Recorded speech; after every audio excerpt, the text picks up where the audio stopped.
Mimi namuomba mwanamke mwenzangu Rais Samia aje atuzindulie hili daraja. Tutashukuru sana kwa sisi wanawake wajasiriamali. Samia Suluhu tuleo karibishe Mwanza Mwishishi. Hata hiyo tarehe 19 naiona ni mbali. Ingekuwa mimi ningeifupisha. Sasa tunamshukuru sana mama na tunaomba afike ili tuepukane na hii hadha changamoto za hapa. Ujio wake sisi tunaupokea. Tukiwa kama wananchi tunasupport afike na sababu anakuja kufungua daraja la kimkakati. Tarehe 19 watu wamesubiri daraja kwa hamu. Watu wamesubiria Mama Samia aje afungue daraja.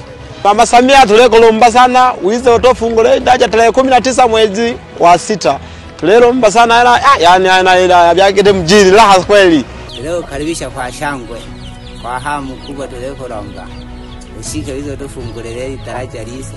Karibu sana mzungu, Mheshimiwa Rais Ashika.